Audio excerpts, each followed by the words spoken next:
bangsa ini jadi taruhannya, sadarlah Pak.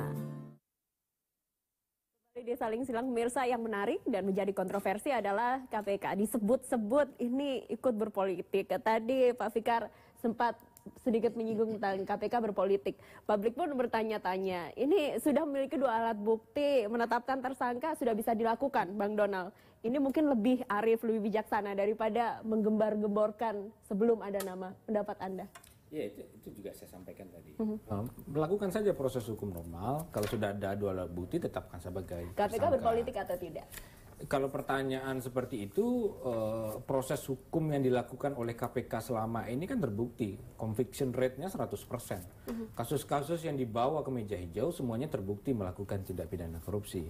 Lalu kemudian sulit kita membangun terminologi KPK sedang berpolitik terhadap kasus-kasus yang kemudian jelas terbukti di dalam pengadilan tipikor. Frasa berpolitik itu kan muncul atas anasir, atas seolah-olah. Seperti tadi, pernyataan sebelum penetapan tersangka, Pak Fikar menyebut ada kecenderungannya seolah-olah akan ditafsirkan politik. Jadi yang disebut berpolitik dalam hal ini tentu adalah penafsiran terhadap apa yang disampaikan oleh beliau, bukan kepada proses penegakan hukum yang dilakukan. Sekali lagi, kalau proses penegakan hukumnya mau dibantah berpolitik, dan buktinya 100%, conviction rate-nya seluruh kasus terbukti di dalam pengadilan tipikor. Hal yang paling lucu, Ayu, ketika KPK nangani kasus IKTP, beberapa orang dekat dengan Setia Novanto menuding KPK melakukan rekayasa terhadap kasus IKTP. KPK melakukan kebohongan publik. Saya pikir Bang Fikar juga mendengar informasi-informasi seperti itu. Nah, sekarang Setia Novanto melalui adiknya sudah ngakuin bagi-bagi uang ke DPR. Mau bilang apa? Jadi orang yang di awal menyampaikan KPK bermain politik, kasus IKTP itu rekayasa, bisa dilihat saja siapa anggota DPR yang bilang seperti itu, dan hari ini pasti nggak bisa ngomong apa-apa lagi.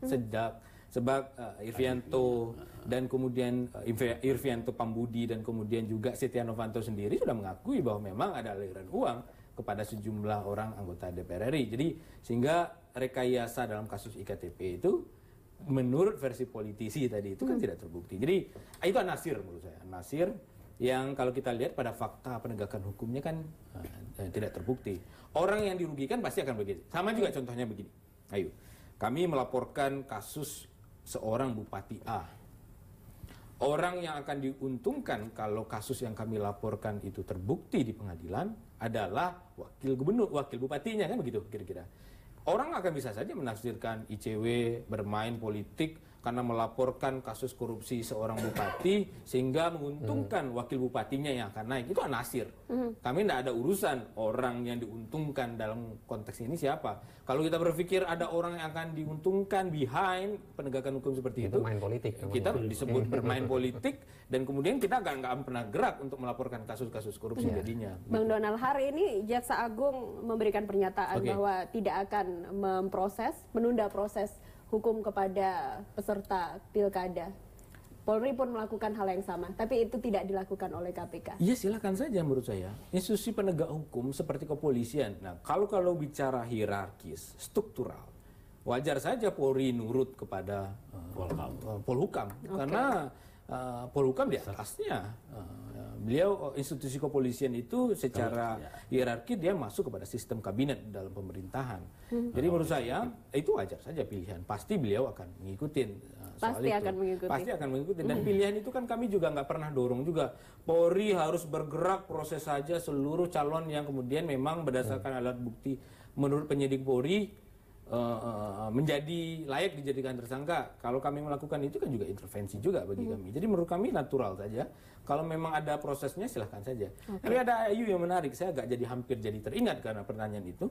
Dulu di Pilkada DKI sempat penyidik di kepolisian itu memproses Silviana Murni di dalam kasus pramuka anggaran pramuka. Dan sampai hari ini nggak ada perkembangan kasus itu. Jadi itu juga jadi pertanyaan setelah itu. Jadi itu pilihan Polri, menunda silakan, tapi harus dilanjutkan dan punya tanggung jawab juga setelah itu kalau mau melanjutkan. Ada pertanyaan juga, mengapa KPK memproses tapi Kejaksaan dan Polri tidak, sama seperti kenapa Silviana Murni diproses oleh Polri? Saya nambah dikit gini. barangkali satu faktornya faktornya sama-sama di satu kabinet gitu, sama-sama di satu kekuasaan eksekutif. Iya. Nggak mereka kan kalau rapat tuh ya atasannya Polhukam itu, ya kejaksaan, polisi gitu kan. Nah itu satu. Yang kedua, jenis tindak pidananya tidak extraordinary.